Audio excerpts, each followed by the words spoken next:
సిద్ధు తులసి నియోజకవర్గంలో MLA elections polling start అవుతుంది.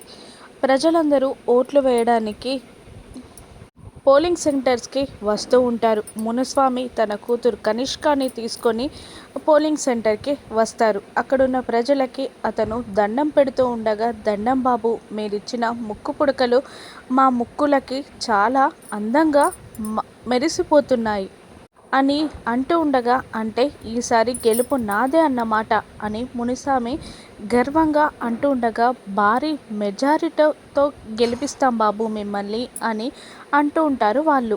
Polling start అవుతుంది. విశాలాక్షి, సిద్ధు, తులసి కూడా పోలింగ్ సెంటర్కి వస్తారు. సిద్ధు తులసిలకి బసవరాజు అన్న మాటలు గుర్తొస్తూ ఉంటాయి.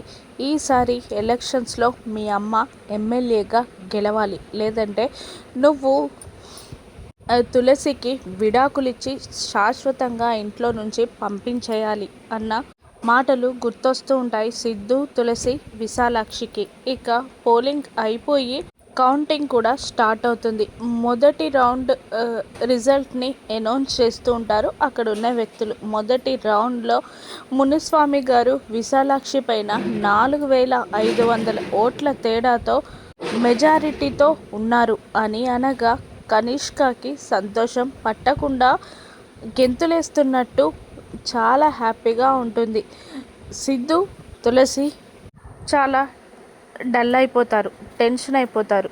రెండో రౌండ్ రిజల్ట్ కూడా వచ్చేస్తుంది. రెండో రౌండ్లో మునుస్వామి గారు విశాలాక్షిపై 7000 ఓట్ల మెజారిటీతో ఉన్నారు అనగానే కనిష్క గంతులు వేయగా సిద్ధు, తులసి చాలా షాక్ అయిపోతారు. ఈ ఎలక్షన్స్లో ఎవరు గెలుస్తారు?